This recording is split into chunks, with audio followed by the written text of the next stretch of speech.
Ride the Wave Media and Novel Daybreak by Crescent Communities present The Witch Movie Project.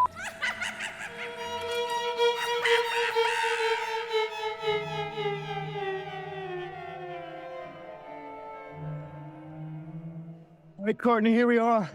I'm so scared. We got this is the found footage version of our podcast here, The Witch Movie Project. If you can't tell already, the first movie is the Blair Witch Project. We named the whole project after this movie. Kind of. Yeah. Kind of. We were also kind of lazy. We just said The Witch Movie Project. But Yeah. It started to grow on me, and then it just became, that's what it is, because it's a project for us. We're doing this. Yeah. This thing together. And this week, the two movies on deck are, to me, they both defined almost a new type of genre. Mm-hmm. You got the Blair Witch Project, which was one of your original, the granddaddy of them all, found footage horror movies. Yes. We'll get into that and how that found footage movie, it like leaked into real life. Like, yeah. It's incredible. The other movie we have is the A24, represent right there. I got my limited edition A24 shirt on. It's the A24's The Witch, or the VVitch, as it's spelled out, the VVitch. That movie in its own is, to me, another almost new genre-defining type of film. I mean, you got something that's set in the 1630s. It's historically accurate. There's no real, jump scares and stuff, sure, a little bit, but it's not your typical horror movie. It's an atmospheric horror movie, really. Yeah. A lot of cinematography that goes into that. Yeah.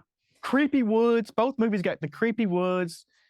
They're building this atmosphere, and it all builds to these finales that are basically, in the film lore, stuck there forever. Now, the end of the Blair Witch Project, it's not a spoiler. The final scene of the guy standing against the wall, that's if you show that screen to somebody, they're like, oh yeah, oh shit, that scared me. That's the Blair Witch Project, you know? So, yeah. I saw a rumor. I mean, this is like internet rumor. Tell me what you think. But Stephen King even said his son had tried to show it to him, and he said, you got to turn this off. It's too scary. Now, let's get into this. Let's just go ahead and start with the Blair Witch Project. Yeah. And what you just said right there, I don't know if this is true or not, because that's what this whole movie brought up in real life. All the way, let's go through some of the stuff that they set up in just the marketing. The Blair Witch herself, I believe the lead actors thought that was a real myth. Does that make sense? A real myth? Yeah. But yeah, they were led to believe, and then people thought after the movie came out, the Blair Witch was real. No. Yeah, you have to remember, this is like 90s, 99.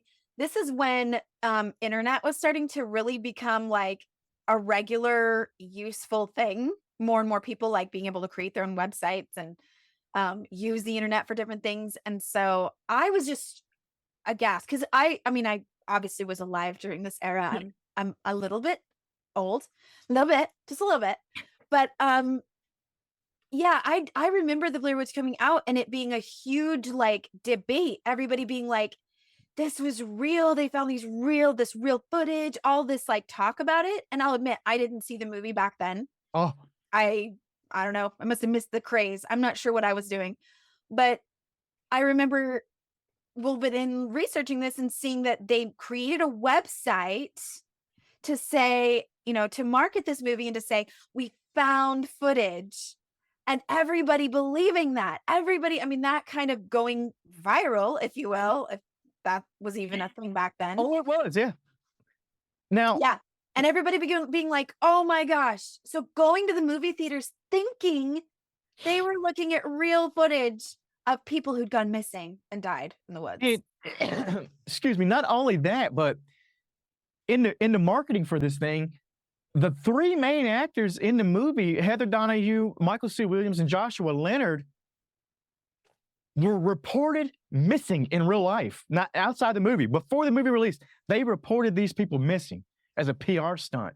So there's all these things, like you said, in the time period, in the 90s, this is before misinformation really hit the internet, like you said. Yeah.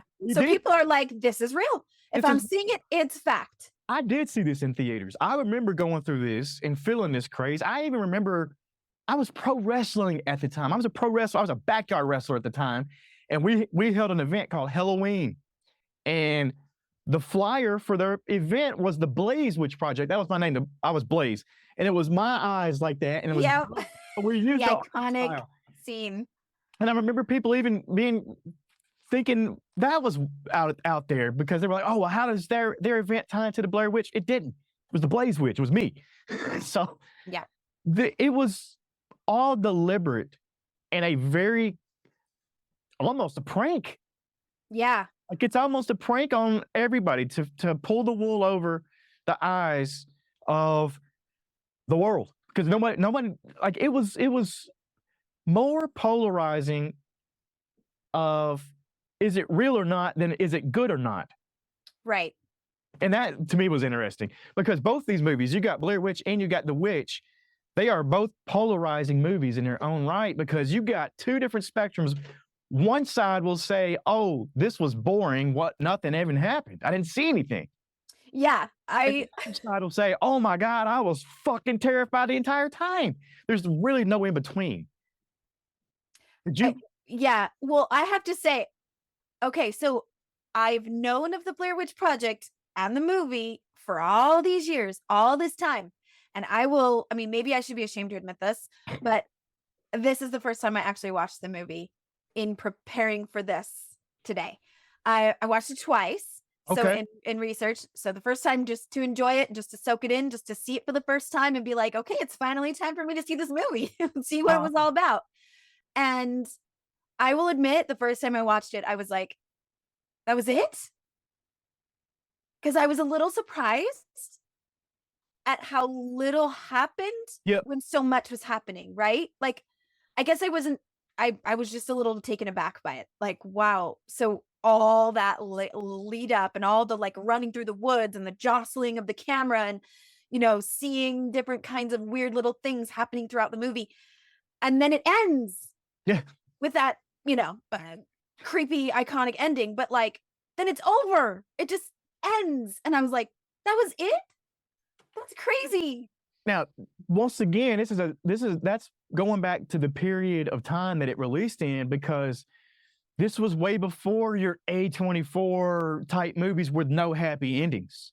You got happy endings back then. You got the good outcome.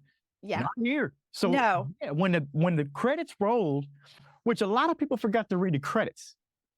It says it basically says in the credits it was made up. It's just real small. So when the people in real life went searching Maryland for the Blair Witch after this movie came out, if they'd have read the credits, it would have said it's not real. But it was there. Yeah. I mean, now that did not impede my love for the movie. Like but I think that the real like genius of this movie, well, I don't say real genius. I mean, like, there's a lot of genius to the movie, the way it was filmed and what you have there, what you're watching. But the whole story around it, like we're talking about, all the buildup and the, almost pranking the world with this movie is kind of the more impressive part, if you think about it. Like, I just am amazed. I mean, Heather Donahue's mom, even well after the movie was released, people should have known by then, but she was getting sympathy cards in the mail. So people were like, I'm so sorry your daughter's dead. And she's like, she's not. That's insane. Like that just goes to show the power of it. Yes. This movie. Yes. And then after this movie, thousands upon thousands of found footage horror movies have come out. Not all good. I will say I love watching them. AMC has a great documentary. Shudder has a great documentary on found footage movies. You should check that thing out if you haven't. Oh, that's interesting. Yeah. And all of the people going out to make their own movies in the woods, all these people going out to experience something creepy or like this in the woods after this, They said the 1999-2000 hunting season was the worst year on record because so many people were in the woods filming their own little documentaries that it scared all the wildlife away. That's incredible. I will say I was one of those. I was out in my woods in Tennessee, and we were filming documentaries out in the woods, but I had my beanie on. We were ready. We were looking for witches. We were looking for them. We were looking for anything out of the ordinary because, hey, we just saw a movie hit the theaters and make tons of money that had this that we thought might have been real. So why wouldn't people hit the woods, go look for Bigfoot, go look for whatever things they think are out there? What's funny is the camera that they used in the movie for Blair Witch, I had the same one. Most people did. They bought that thing at Circuit City. I don't know if you remember Circuit City. It was long before Best Buy. Yeah. Best Buy put them out of business. This is probably why Best Buy put them out of business. It's because people like the creators of the Blair Witch returned that camera to Circuit City after the 8 days of shooting that it took to make the Blair Witch.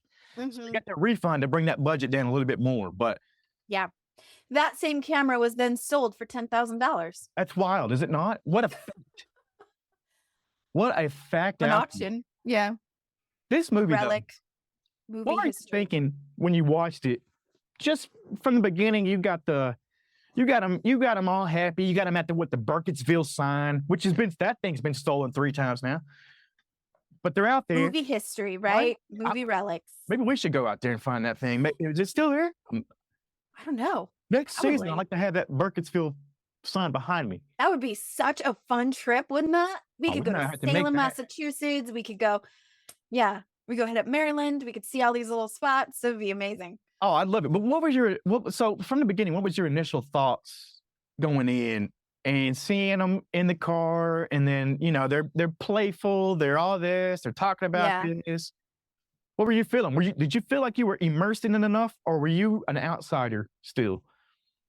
I was maybe sort of, my actor self was being real critical and kind of listening in on the conversation and being like, how natural do I feel like this conversation is? Do I feel like it's scripted? Do I feel like they're stiff?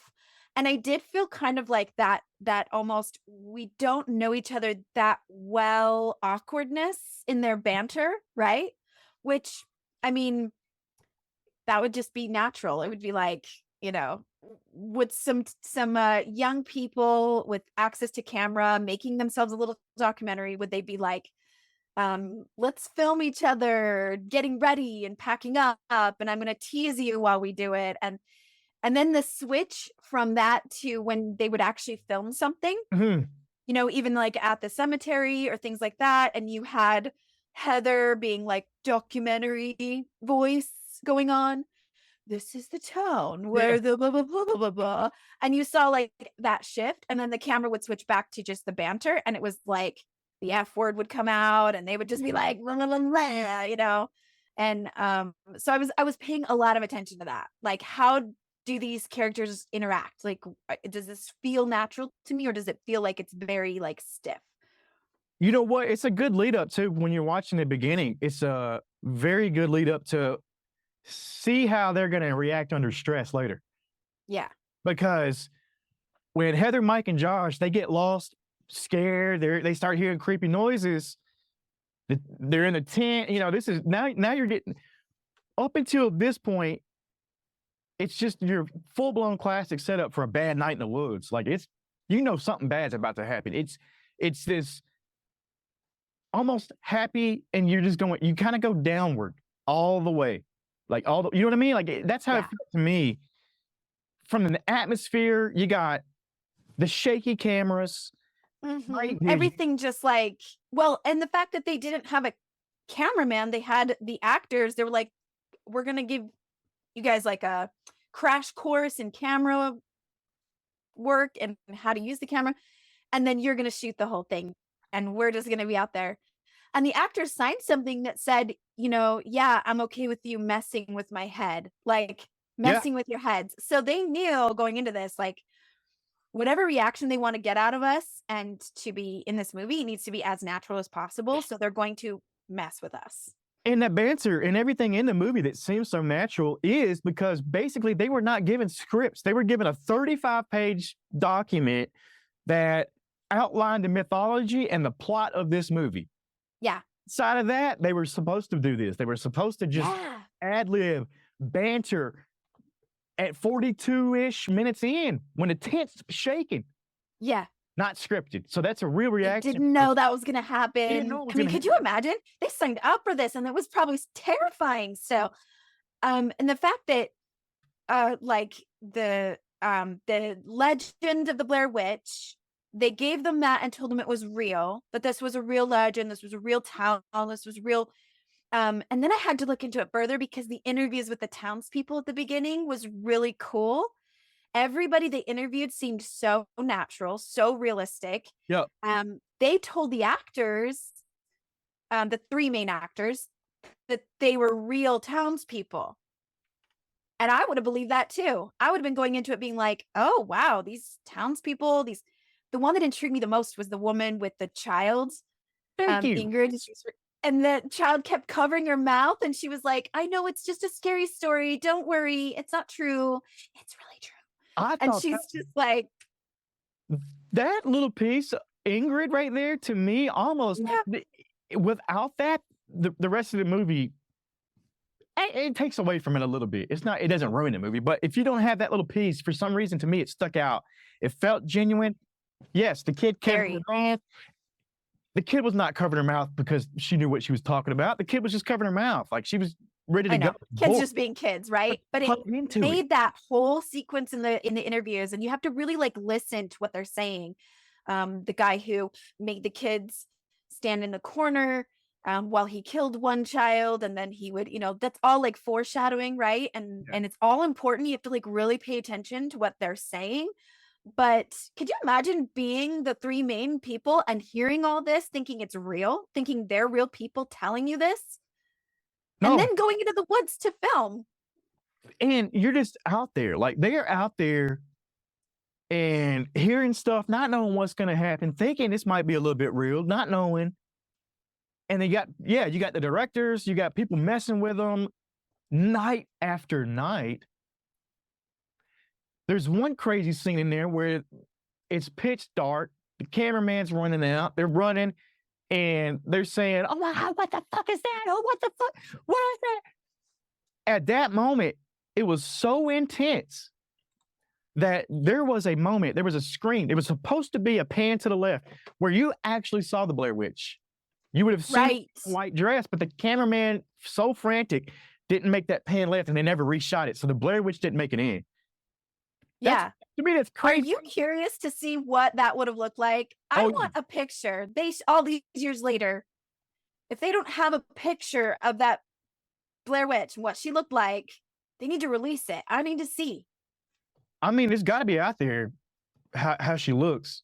I think it's in later movies. I think they made some movies, and I haven't seen them a little yet. more. I'll have to watch them next. They made some movies and they're a little more Hollywood-fied. Like it's not the found footage type stuff. And to me, it kind of takes away from a little bit of what they did. They add more layers to it. There's actually a movie called The Blair Witch, and it's basically a remake of the documentary. Not good. I've heard not good things, but which is why I didn't go into that. Even when getting ready for this today, I wasn't going to go and like watch all these other things. I wanted to just be like, hey, fresh from this movie, watching it for the first time, and then kind of looking into all of these interesting facts behind the scenes. And I was really intrigued to be like, so in watching it the second time while taking my notes was just like, I mean, I was probably like nose pressed to the screen, like looking for every detail, like what's in the dark over there? What are they listening to? What is that sound? Yeah. What'd you pick up on? Anything crazy in there? So I think the second time I watched it, I was paying more attention to what sounds they were hearing because it seemed like every night, right? And the tension is building as they're getting more and more lost. Heather's like in the beginning, she's totally like, I know where we're going. I don't even need the map. I know where we're going. I've got this. And you can see like the tension between the three characters. And then at night there's like sounds that wake them up, and she's trying to record. She wants to get that on camera, wants to get the sound on there. There was I think it was the one you're talking about when she yells, What is what that? the fuck is that? They're like start running. I think it was children sounds. Oh yeah. Children laughing, a baby crying, and I guess the director had like recorded kids playing outside and then played that on speakers at night when they were sleeping in their tent. So that's what they woke to, is listening to like children playing, singing songs, and babies crying. So you hear her say like, there was a baby crying, and he's like, there's no baby out here. Yeah, I love that part. And it just, to me, so this is what polarized a lot of people, is that you got all this frantic stuff going on. It's shaky. People are in the theater getting sick, but there's people out there who are like, I didn't see anything. This was awful. Like, what is this? But then you got me on the other side who's like terrified. Like, I get it that it's almost like Jaws. In Jaws, you don't really see the shark. You don't see him. You don't see Jaws, and that's a whole story in itself. But this is the same type of situation. You don't have to see the evil or the fear to know it's there. Yeah. It's almost like, I wonder the difference between people who have a very vivid imagination, so they fill in the blanks themselves.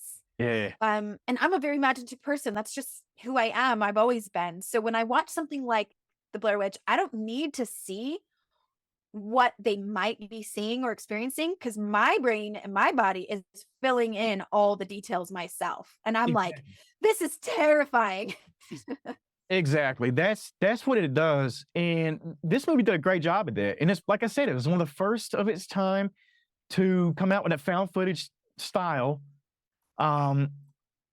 We have the most terrifying, I mean, there's the shot right there. Like, in the corner. When he's standing in the corner, and that's how it ends. Yes. Haunted people for a long time. This image is stuck in people's minds right here. Yeah. Just like the up close, up the nose interview was parodied and made fun of and brought back over and over again for the next decade after this movie came out. I mean, like iconic images of this movie that no one's ever gonna forget. Even now, we just started this whole episode. We just started talking about this with a little homage. We got our beanies on. I got my flannel on. Like, I'm ready for the Blair Witch. Oh, the plaid shirt. Yeah, that's it. Like, yeah. This movie, though, it really did change an era, change the way we thought about movies, regardless of how polarizing it was. I mean, some of the best things out there are the most polarizing. Let's be real. Yeah. What were your final thoughts on? Well, go ahead. You got something else? Well, let's just touch on some of the things that they found in the woods. And I do want to mention that Wiccan people, people who adhere to the Wiccan faith, if you will, didn't particularly like this movie. And no surprise, it's because they're like, you make witches look bad. The truth is, the movie was created out of the folklore of witches being in the woods and the woods being evil, right? And that has existed since the beginning of folklore, typically coming from a Christian background. A lot of those fairy tales and folklore we know about were designed, created, written, and told to warn children and warn people about the evils of the untamed wilderness, right? So you have that idea. It's like, yeah, it does make witches look bad. It does make, certain symbols like pentagrams, or a lot of people get scared when they see symbols like that. And even when they go into the woods and they have the piles of rocks, they get scared because they're like, who put these rocks here? Yeah. And the hanging kind of weird symbols and things that are in the branches, they like walk around, they find the voodoo shit, Let me jump in on there and tell you the most unbelievable part in the whole movie. And it's when it says rednecks can't be this creative. Yes, they can. I know rednecks. I lived in Tennessee. I've seen more creative stuff than that. So that's the most unbelievable part in the whole part. The whole movie is when he says, rednecks can't be this creative. Yeah, they can. Okay, so we're offending witches and rednecks all over the place here. Go ahead, though. But tell me more. Yeah, you're right. That's totally true. And honestly, that's just one of the natural, even as children, we have these natural tendencies to want to create magic by bundling sticks together and making potions with mud and leaves and herbs and whatever we find in the forest, and things like that. It's our natural, like, that's how kids play, right? Yeah. When they see all these like hanging cool, like, stick symbols and things like that, and there's like one that looks like a hanging man, they had like sculpted it into a twig man. Yep. All of that is symbology of certain things, in it can be totally made up from someone who doesn't know anything about witchcraft, or it could be intentional, like, I'm going to make this hanging man and it's going to represent someone, and putting it up there. Either way, I mean, it's all kind of part of that, society, that sort of like symbolism that the wilderness has. That's awesome. That's great to point out for people out there who are picking up those little pieces. And there's also some knowledge, I guess, that the Blair Witch, it might have been based on the Bell Witch, which the Bell Witch was in Tennessee, and there's a whole story about the Bell Witch basically attacking, mostly invisible. The Bell Witch was invisible too, kind of how the movie was, and attacked this Bell family. So it's kind of loosely based on that, but pulled from some folklore, things like that. Well, in most of the folklore that you see witches in, they're going to be in the woods because they're kind of an outcast from society anyway, right? Baba Yaga, those stories. But even stories like Red Riding Hood, or most of the fairy tales and folklore we know have something to do with don't go in the woods, right? Yep. That the woods is where evil lies, or darkness, or the devil. And so if a witch is going to converse with the devil, and we're going to go into that in the witch movie, but it's all going to happen in the wilderness or in the woods, because they believed, well, at least that's kind of the Christian come from, or the Christian ideology was that wilderness is bad, that anything natural and wild is conducive to evil, that we need to be tamed. We need to be, our personal nature, but also the wilderness. So in order for like colonists and, coming from England or Europe to come and colonize America, they would be like, well, we need to tame the wild. We need to convert the savages. We need to bulldoze this area of all the trees, make a house, put fences around our property, make our animals, put them into pens. Like we are going to tame all this wilderness. It's manifest destiny, right? So that is where that whole ideology comes from, is that, careful of the woods because that's where evil lies, right? How do you feel about the woods? You like the woods? I love the woods. And most pagans, and even non-pagans, I mean, I think most people will be like, actually, I feel the most spiritual in the woods, in nature. When I go out, I feel my natural self come out. I'm embracing the wildness of who I really am. Yeah. And that's connecting with the trees and the wilderness. There's danger in the wilderness. You have to respect it, right? The bears and the wolves live there, and they're just doing what's natural to them. They're not out to kill me. They're just going to do what's natural. So you have to respect that balance. You have to respect nature.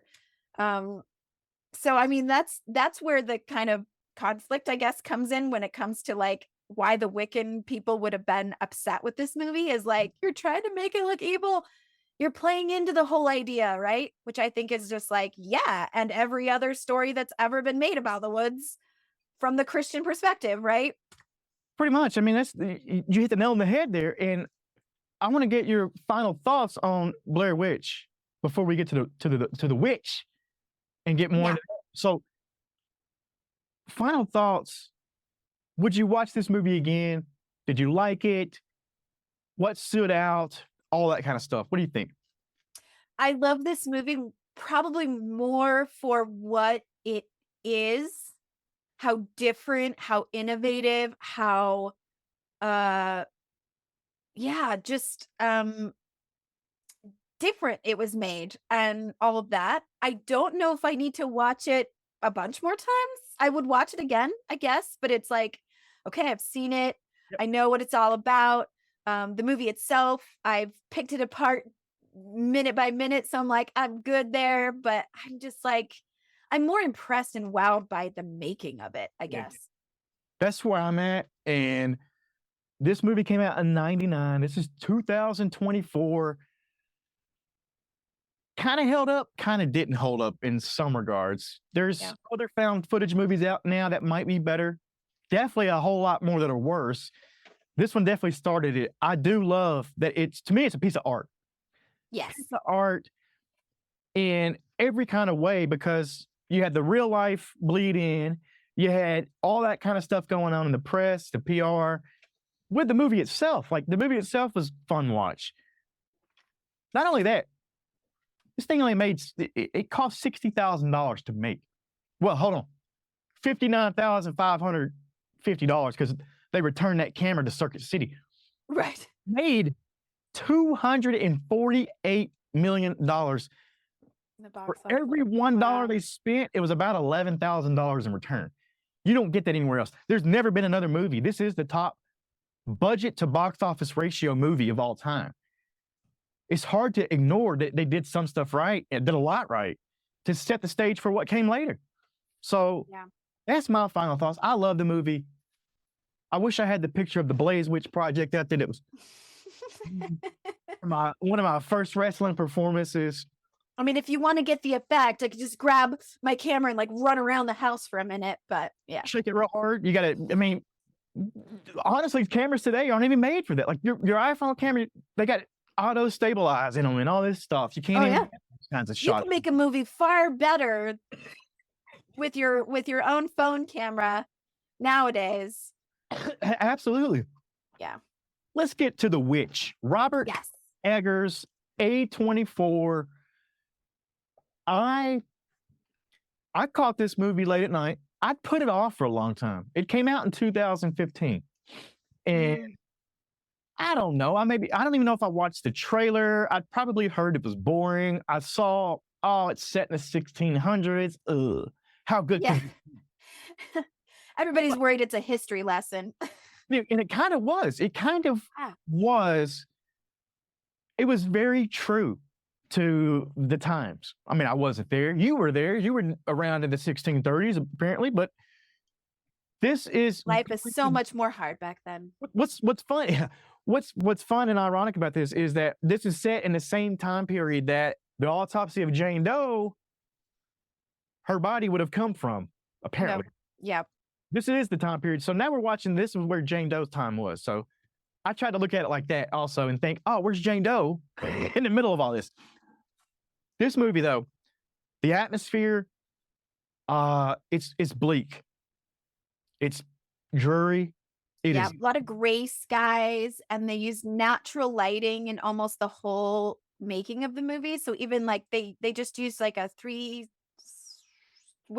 candle kind of thing for the candlelight, but for the most part, it was just natural lighting, which made it very dismal, right? And it fits 1630s, because if I'm thinking 1630s, that's about what I would expect it to look like. I would think, 1630s in the winter, out on the farm, in the woods. And let's just get to it, because the way that the movie starts, they basically get banished from. Yeah. I actually had to like look into this first part a couple of times because it starts almost like in the middle of the story. Yeah. Don't you think? Like they're banishing him from the village, but why? You don't really get, like, it's not super clear. You have to kind of decipher it based on what he says and what they say. And as close as I can get, and from what the forums on the internet, people have kind of like discussed it. These are the Puritans, right? So you have like the core of a lot of witch trials and things happening in England back in like the 15th century to the 17th century. That was carried over into those witch trials happening in the 17th century in New England, here in America. Well, this is when the Puritans leave England because they don't believe the King's Church is rigid enough, right? They're like, they're allowing too much. They're taking too much liberties with the gospel. So we're going to be more pure. We're going to go by the gospel in pure, ways. And so thus the Puritans are born, and they come from England to America, hoping to be able to create a community where they're going to be real strict with their religious, fervor, like their devotion and all that. And I think what they're saying here in the beginning is that the father of this family is like, you have become too lax. We came from England, we set this community up, this village, we sacrificed so much so that we could be here and practice our faith, and you are too lax with your faith. I guess meaning that he and his family want to be more strict than even these Puritans, and so he's banished to go live on his own. I mean, we see how strict they are later on. Like they are very, very strict in their religion, and they are banished. So the family is exiled from the Puritan plantation. Then they go set up camp in a dense, dark forest. I don't know why. Why would you pick that place? Like, what did it have? I imagine that there was just enough of a clearing to be able to clear some of the trees and make some structures so that they could, have protection. And I mean, again, they're coming from a mentality or a mindset that wilderness is evil. Yeah. Okay. So like the trees, the forest, their idea of that is there's nothing good out there. So this is a clear enough clearing. We can set up our, safe space, and fences, and maybe have some protection from whatever the wilderness is going to have in it. I mean, wolves, things like that. Rabbits. We're going to get into the rabbit symbolism because there's a lot of rabbits in there. Yeah. But the movie, when they go to the farm, they get exiled, they move out. Things already the downward spiral begins because right at the beginning, they're already on edge. They get on edge. They're already on edge because they left, and then the baby disappears. Not a good start. Creepiest part, I have to say. Like, just about anybody. I don't know anybody that wouldn't be watching a movie and be like, don't hurt the baby. Yes. Don't get babies involved. Like, that's the peak of horror to me. It's like, you really want to rattle me? Put a baby involved in the horrors of what's going on. That's the baby disappearing at the beginning is it lights the fuse to that slow burn. The slow burn of tension. It makes the rest of the movie, you always feel like something's lurking right out of sight. Like you said, the natural light makes you even more immersed in what's going on. You're in the woods. This movie is another classic example of A24 being able to isolate you with them. And bring you into it. Like it's almost like you can't pause the movie. You can't leave the room. You can't get out of there. And you're stuck in the 17th century, and it's scary. It's scary as hell. Like you're there with them, and a lot of people will say that's boring. Now, I didn't think so, because sure it is if you are watching that movie and you're in the 2024 or whatever you're at. If you're in this present time and you don't try to put yourself where they are, sure it's boring, because guess what? They're not all doing this. They don't have TVs in front of them. They don't have all this. And you know what? They had too much work to do to be doing any of that anyway. There was not a lot of idle. In fact, again, idleness is a sin. So they even, you hear them reprimand each other for that. Like, what are you doing sitting idle? And like, how dare you be idle? And yeah. I love the verbiage. I love the spoken dialogue. I love the way they talked. I mean, the title itself, the vovitch, the two V's, that's on purpose because the letter W was not common yet by then, by the 1630s. So even the title itself reflected historical accuracy, which I thought was great. Yeah, it's called Jacobean English, by the way.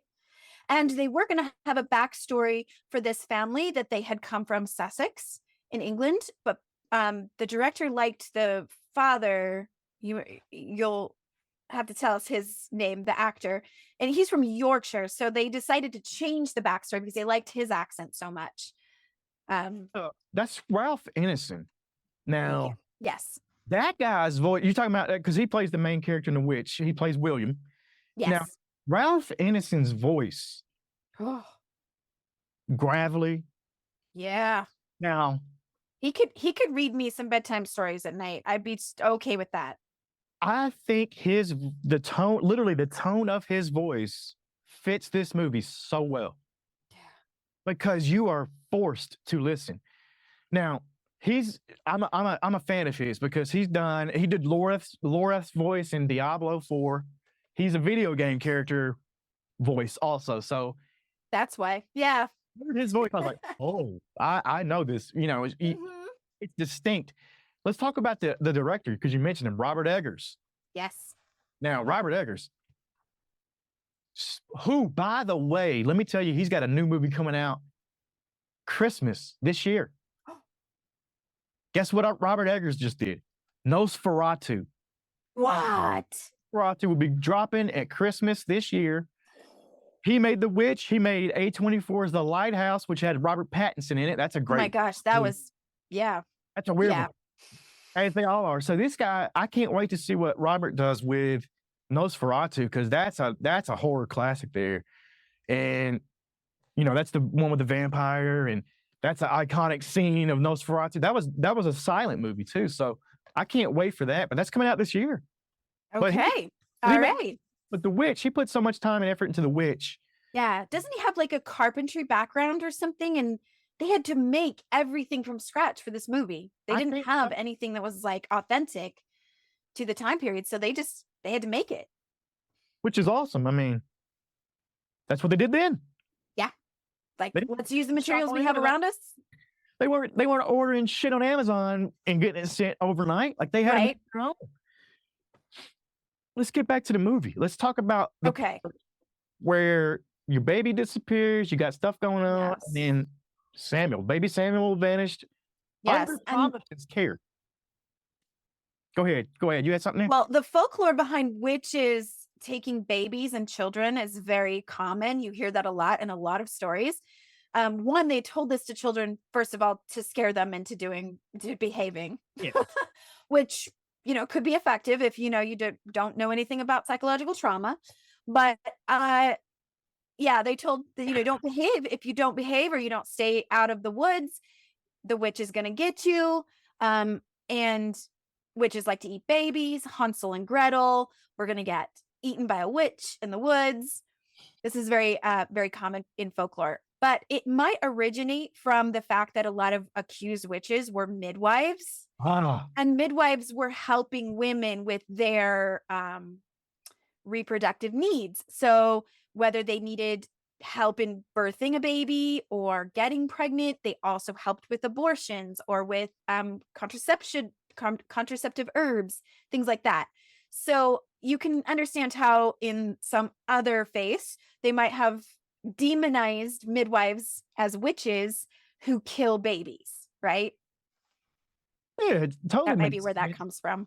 Yeah, it totally makes sense. Now, is there any kind of symbolism with the silver cup that gets, or am I jumping ahead here? Because once they established that Samuel disappeared under Thomasin's care, you've already got the hint that she may be a witch. Take us to when Catherine blames Thomasin. Catherine's the mom. She blames Thomasin of stealing that. It was a silver cup. Is that right? Yes. Yeah. It turns out the father had stolen it or had taken it and traded it so that they could survive. And the corn was dying. This family is not doing real well with their banishment, which again, you have that isolation you talked about. And it's like, that's what it meant in those days to be isolated. It meant death. I mean, whether you have a witch hunting you down or not, being a family alone out there in the wilderness, trying to kind of make their own little settlement work, that's almost impossible anyway. But I do want to point out, like, the corn was failing. Okay. A lot of times in the new settlements in New England, corn was failing because they didn't have corn in England. When they mention corn in older texts, they're actually just talking about grain. So they're talking about oats and barley and things that they had in England. When they came to America to settle here, corn was a new thing. It was a new kind of grain. And the natives, the indigenous people of the area, always grew corn with beans and squash. They called them the Three Sisters. Shout out to Braiding Sweetgrass. This is straight from that book. So if you haven't read Braiding Sweetgrass, I totally recommend it. But they talk about the Three Sisters, right? So they're not growing corn appropriate, like the way it's supposed to be. There's not enough nitrates in the soil without beans to be able to cultivate corn. So their corn is failing. They're going to starve. He has to sell the silver cup. And symbology wise, silver cup or chalice is a very a balance of it's a very feminine character. Okay, so the silver cup that's missing is, you could call it its own character. It's the chalice, or the symbol of the womb, and silver, the symbol of the moon and female energy. So I mean, you could almost replace it. For every time they talk about that silver cup, they're talking about femininity. I love that. So that's great symbolism there, and greatly explained. I got a whole other take on this movie, because you mentioned the corn. I'm going to talk to you right here, and I'm going to tell you what the actual meaning of this movie is. And there's no witch. There's nothing. If you pay attention in the background, the corn is rotting. It's got a fungus called ergot. Now, ergot is something from that is a basically infestation of corn. Now, here's what it'll do without people knowing. And you can see the corn deteriorating in the background, and I know it's got ergot. It will get, basically, it will, this is the symptoms that you can have from ergot: is convulsions, muscle spasms, vomiting, hallucinations. You could watch this whole movie and think, hey, they're getting poisoned by the corn and they're hallucinating. I'd love for people to watch it again and have that in mind. And then it's not a horror movie. It's a whole other kind of horror movie. I like to think 100%. I like to think there's a witch there, but I did want to point that out, because the corn rotting in the background, I think there's something to that. And ergot is that fungus that gets into people's nervous systems and can cause you to have hallucinations, convulsions, all the pain, vomiting, all the stuff that we see later. So what do you think about that little theory I put out there, the corn being fungus? That makes perfect sense too. I like that take on it, because I was going to ask you, did you think that Thomasin was a witch the entire time, or is this like the good old story of I wasn't a witch until you made me one kind of a thing, like in Jane Doe? Now, I like the theory about the corn being poisoned and having fungus and them just hallucinating, but I'm a witch fan, so I'm going to say there's a witch there. I'm going to say that she's a little more on the witch side than Jane Doe was before Jane Doe became a witch. I think Thomasin might have been at least interested in what witchcraft, what was going on, that kind of stuff. You see it later with Black Phillip, the goat, like all these things are coming together. And I think Thomasin might have made a pact. I don't know. What do you think? Well, I think there's something actually to the twins having made some bargain they weren't aware of. I mean, they're just children. They're playing and having fun. And if a goat talks to them, they might be like, okay, whatever you say, Black Phillip the goat. Yeah. And the little girl Mercy is singing songs about Black Phillip, their goat, the entire movie. And she's like, I'm a witch, clickety clackety, clickety clackety. Black Phillip, that's a reference to Baphomet. I mean, that's Baphomet, which is the, devil reincarnate, I guess, if you want to call it that. But the lyrics in the song, Black Phillip eats the lions from the lion's den. Like, there's some really, really vivid stuff in there that we see it later. We see slaughtered lambs in the stable. Black Phillip standing there. All this is in the climax. Yeah. Lyrics to that song are just disturbing. unnerving, all that. And the kids are singing them. Once again, you got the kids doing the dirty work, making me feel, ugh. Like and maybe they're not aware of what they're doing or what's going on, but I think they play a part in what ends up happening, like how the events play out. Because from the very beginning, and let me just give a shout out to all the oldest daughters out there. I'm an oldest daughter, okay? And I just want all the oldest daughters, I see you, okay? Here's Thomasin doing her best. She's out there like cleaning out the stables, and the twins are running amok, being goofy and silly and not minding her at all. And then mom comes out and is like, Thomasin, why aren't you taking care of them? Why aren't you doing this? Why aren't you doing that? Go help your father clean up. And then she's like, okay. And she's trying her best to do what she's being told and trying to take care of everybody. And all she gets is criticism. Mom's on her case all the time. Mom's accusing her of stealing the cup. Mom is always like, even when Mercy's singing songs, Thomasin's like, hush, I can't stand your songs. And instead of, admonishing Mercy, Catherine, the mom, is like, Thomasin, stop. Thomasin, hush. I'm like, poor Thomasin, man. She just has like no control of her life. Yeah. Yeah, for Thomasin. Let's go back to the Mercy and Jonas, the twins, the kids. Yeah. Are they twins? Yes. Yeah. I call them twins a couple of times. Yeah. So you might be onto something there, because there's a part in there where Mercy and Jonas are unable to finish the Lord's Prayer. During the witch, I made note of that. Yes, during the witch hunts, as you know, during the witch hunts in colonial America, it's widely believed that a witch could not finish the Lord's Prayer. That's why the family gets so upset when Jonas and Mercy stop. Yeah. So maybe it wasn't Thomasin who stopped. Thomasin was trying to say the Lord's Prayer, and it only stopped because the twins were like, I can't. And then they freak out, right? Yeah. Nobody could finish it, really, I guess. So were they all witches? Did they all make a pact? What happened there?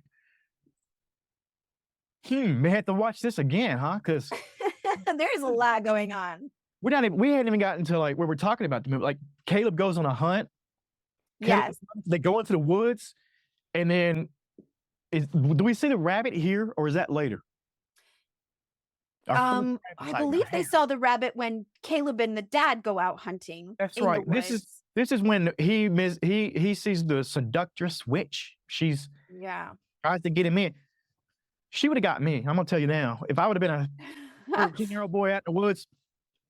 Okay, but again, this is bringing up the ideas of sin and natural, right? So Thomasin's body is developing naturally like a woman's body does. And I'm sure she doesn't fit into her shift as well as she used to. Her brother Caleb has noticed. I mean, he's a young boy. Like, it is what it is. But here we have this, like, again, contrast between like what is natural and like what is like just her living her life, and the sin of being a woman and being desirable and being a maiden, right? In the bloom of womanhood. So here, like, Caleb comes out and he gets tempted by this witch in the form of a maiden, of a very desirable woman. I mean, buxom, is that a word we could use? I think. Right? Poor kid, he didn't stand a chance. He didn't. And then he comes back home in a delirious state. You got the possession. This thing's disturbing. This scene right here was rough. And this movie's only an hour and a half long. Did it not feel like it was like 4 or 5 hours? Yeah. Long. There's a lot of pieces to it. Of like, yeah. When he is basically convulsing and whatever else you want to call that. Have you ever seen anything like that happen in person? I have not, but I have heard stories of people who are like, oh, I've witnessed a possession. I've witnessed, this or that. However you decide to believe, whether it's a psychological episode or a spiritual possession of a demon, I don't, whatever you believe. But I just have to say, this kid is amazing. I mean, that scene was so whoa, he must have had a great acting coach getting So him ready for this scene and having him just don't hold back, right? Don't hold back, let it all out, because the emotion was so powerful. now that kid's name is Harvey Scrimshaw, and he was a serious powerhouse in that movie. They all were. Thomasin, played by Anya Taylor-Joy. This is her debut. This is her Yeah. debut. She's gone on to have a Love her. she puts on a great performance in this movie. Everybody does. We already talked about the gravelly voice of Yeah. And Mom. It's I she- have something to say about the mother too, but I will wait until we get to the ending and her ending and how that plays out. But she's amazing in everything she does. I like her too.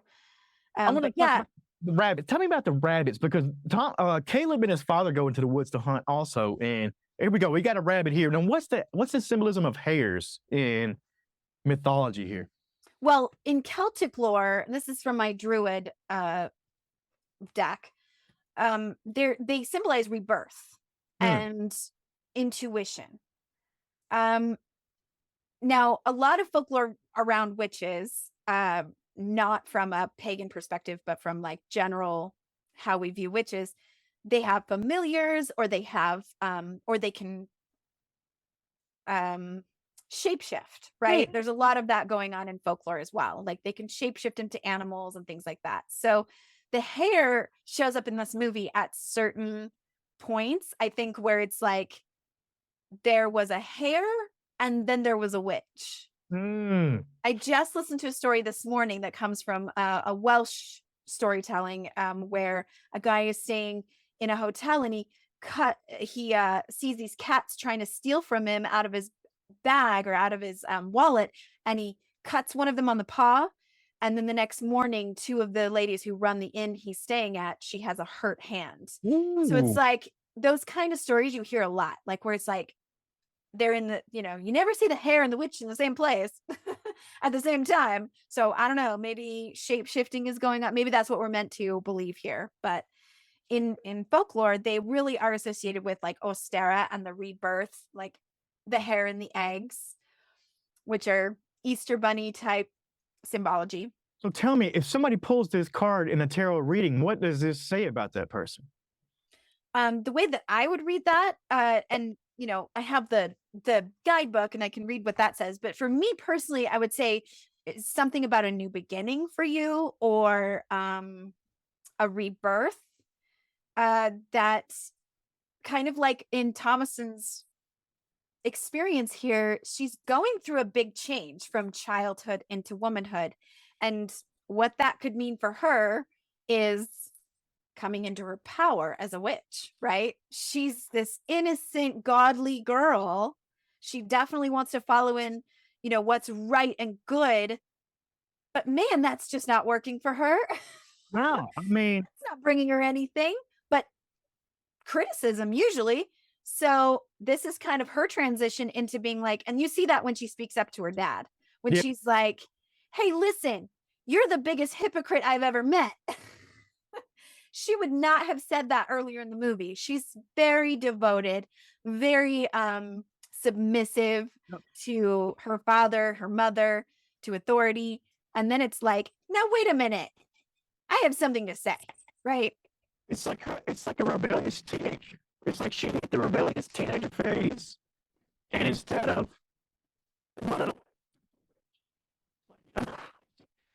of cursing, she cursed other people. Like that's what it looks like to me. She made a full-blown transformation in the movie. I want to say almost from innocence. I think there was a little bit there. There's a little hint of something there.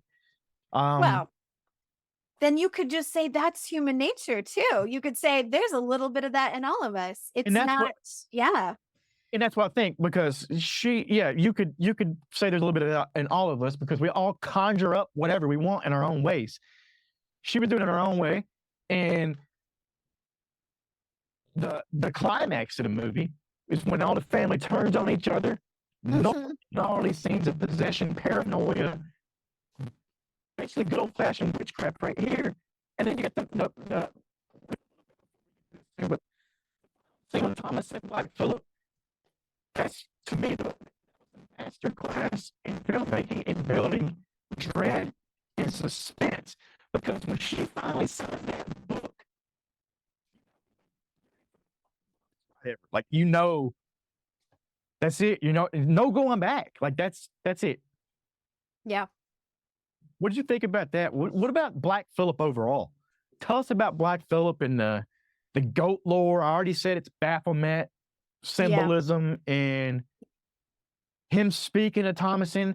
The twins said they spoke to him. That's what got this whole thing kind of started earlier in the movie, in the plot, was that this goat stable attack where the twins said, Black Phillip told us, like what is Black Phillip and what is his role in this? Is this just a goat or is there something in that goat? Yeah. Well, again, like animals being a familiar to a witch there's a lot of folklore in that. And it can be the goat, the cats, birds, ravens. You see the raven. Yeah. Right. We'll talk about that in a second. But Black Phillip, I mean, this is just another, again, shape-shifting. He shapeshifts into, I guess we're supposed to believe, the devil, right? He's the devil, and that's the devil's book. And this is more like when you look into kind of the symbology in Satanism, the goat and things like that, and the ram having to do with something to do with the devil. I'm not as familiar with that folklore because to me, it's more just about all of the animals being of the natural world, right? But I will say that in general, that whole witch in the woods, the boy being bewitched, the goat being Black Phillip, and signing the devil's book, and then being one of his coven, one of his followers, or whatever it is. To me, this is just an entire movie made out of the fears that the Puritan people in New England had at the time, right? Most of us now don't believe that any of that was going on. I doubt in the time period there was a lot of women who were like, yeah, I kind of just feel like it'd be fun to go in the woods naked and run around and dance in the woods and sign the devil's book. Like, this would be so fun to me. But this movie is kind of like bringing every fear that all that folklore had and the hold it had on people and bringing it into a movie. Like, what if it was real? Like, what if this happened? This is what it would look like, right? So the goat is the devil. He's the one that's been whispering to them. It also brings the fear of, because there's a very religious connotation in all of this, which is that the devil and the evilness of all this going on could happen to anyone. You could be as faithful and true to your faith as possible, like this family was seemingly in the beginning. The mother says it at one point. She's like, I was so close to God and Christ's love. I could feel it. I could relish it. I never even needed the love of a husband because I had this love of Christ, and I've lost that. I've lost my faith. And she's confessing, but it's like, there's a realization here that you can be as good, I use air quotes for those of you who can't see me, good as possible, right? And still be susceptible to evil that could come in and kill your whole family. Right, and it does. Yeah. In one way or another, they end up dead except Thomasin. And then she treks out naked. Yep. The rest of the witches, which that's not, I mean, it's not witches. Countries, basically witch festival, and every year, April 30th to May 1st, that's Hexennacht, and that's Walpurgisnacht. And what happens is all the witches go up to Brocken Mountain and they get naked and they dance and they have a wild orgy with the devil. Now this is real. So how many places around here have naked witches running around the woods? Is this a common thing, or is this What is this? I personally don't know of any, but what the ceremony of that, or what doing that would be, would now symbolize anyone who is coming into their own power and leaving the expectations and the idea that being tamed is good and proper, but that letting your natural self be loved and embraced by the energy of the world, that's kind of what that symbolizes. Yeah. It's not about dancing with the devil or signing the devil's book. In fact, that would be almost patriarchal, right? That would be like, okay, I'm giving myself up to what another male figure. I'm his slave now.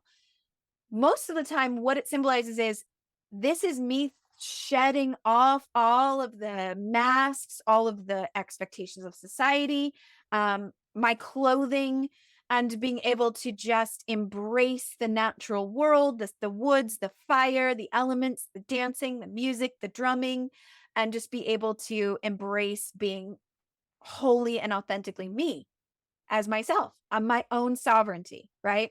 Yeah. So there's some truth in there, though, is what you're saying. Like, I mean, there's the lore of the 4 naked witches. That's part of the German Valpurgisnacht, yeah. The 4 sorceresses, seen in a brothel, all that kind of stuff. And then the movie The Witch itself, the ending when she starts floating away. And did you find that as a happy ending because you are a witch? A little bit, yeah. Yeah, I have to say, I was like, all right, yeah, sounds good to me. And a lot of that could have to do with some of the hallucinogens and mushrooms and some of the things that that witches and participated in, or people who were called witches. It's not like the witches flying on a broomstick. Some people believe that folklore came from the fact that they would rub their broomstick with hallucinogenic mushrooms and things like that, and then go flying, right? Because in their mind they were flying.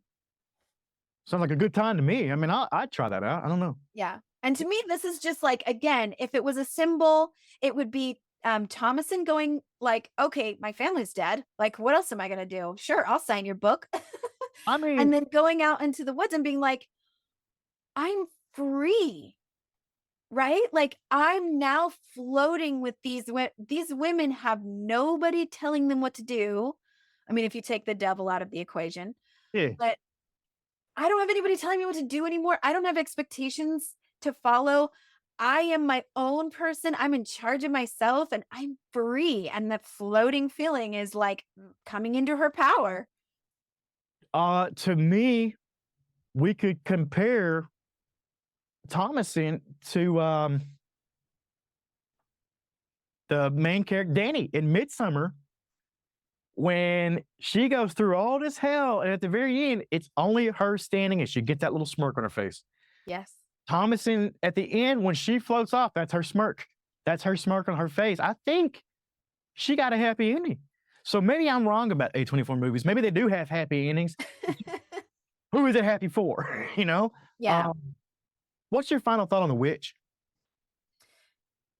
I think that the thread of both of these movies is, again, the idea of the wildness and wilderness, right? And being able to ask the question, is it our job or is it our purpose to tame that wildness or embrace it, right? Like, is what's found in the woods actually evil, or is it just our own shadows, our own natural self that we need to confront and face? And maybe for too long we've been believing that it's something that is to be shied away from, avoided. It's evil, it's dangerous, it shouldn't be interacted with at all. And maybe it's time for each and every one of us to go into those woods ourselves, whether physically or metaphorically, but into the woods and confront your shadows. I love that. That's a great final thought. My final thoughts on the VVitch. The Witch was, it was incredible watch. It is a exhausting watch. It's a miserable watch. Like, and I mean that in the best way, Robert Eggers, if you're listening. It's a miserable watch, but I loved it. Like, I know when I put that movie on ever again that I'm gonna be depressed, I'm gonna be sad, I'm gonna be down. But I better finish it because I kind of get happy at the end when Thomasin wins. Because to me, she wins. And I want to throw this out there about Robert Eggers. He did an interview and he was talking about the best behaved and worst behaved of the actors and animals, and the hare, the raven, and the horse, all easy to work with. Black Phillip was a bastard. Yeah, Not he looks fun. like it. The shot they have with the dad and he's wrestling him, that wasn't scripted. You can't script a scene like that with a goat. There he is. There's Black Phillip. You can't script a scene where you're wrestling a goat's horns. That was crazy. I can't believe. No, I hope he that got looked terrifying.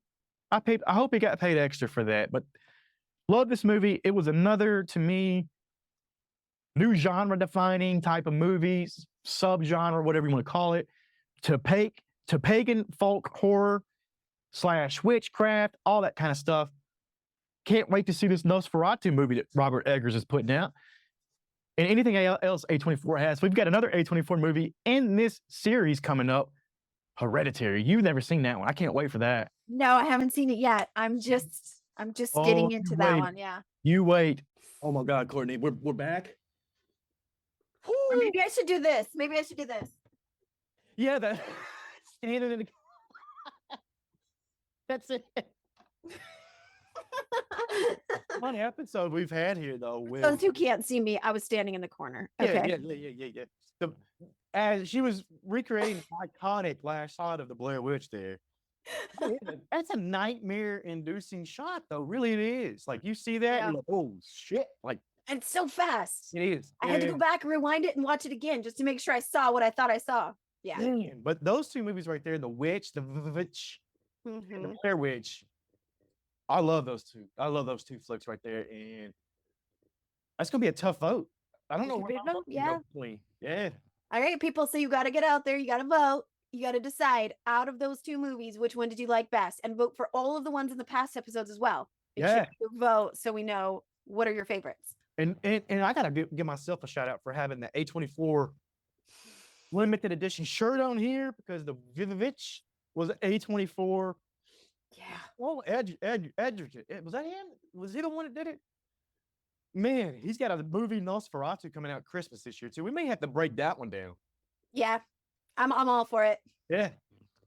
But until then, we're getting closer, Courtney. October 26th, Novel Daybreak by Crescent Communities presents the Witch Movie Project live podcast taping and movie screening and costume contests. Don't forget, Land of a Thousand Hills coffee shop right there at Novel is going to give us prizes for the costume contest. Yes, I've got gift cards. So if you love coffee and drinks at Land of a Thousand Hills, you're going to want to win this contest.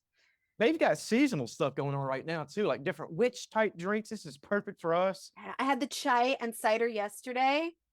So good. So good. What was that one called? You remember what that called? What was it called? I think it was just called chai and cider. Chai Where and did you apple find that? cider. Who It didn't have a did clever they, name. It wasn't the Witch Aid, but I was trying to find something good. Who came up with those names? We need to talk to. Was it the owner over there, at Land of a Thousand Hills? I wonder. I'm not sure. I have to ask her. Yeah. Yeah, or shoot her a they got- message. They got a bunch of great baristas over there, though. It could have been some of those kids working over there. They're creative. Yeah. I love those people over there. I've been doing my Tarot for Tips events on Sinner Sundays over Yeah. there, and they're amazing. They like to give me a free drink if I go over there to read cards, and they gave people 15% off their drink order for me reading cards for getting a reading. So I love them over there. I think they love me. Yeah, they do. I love it. Yeah, they do. That's incredible. Let's give a special shout out to all of our sponsors. Novel Daybreak by Crescent Communities, Prism Healing, Live Cake Parties, Pure Sweat and Float Studio, South Jordan, Ride the Wave Media. We're all here. We're all helping out with the Witch Movie Project. I'm proud of this project. This thing's really rolled on, and we're already talking about there was some more movies down the road. So Oh yeah, we'll we're tease gonna that a keep little this more. fun train going. We'll tease that a little more in the following episodes. But until then, we'll see you guys next week.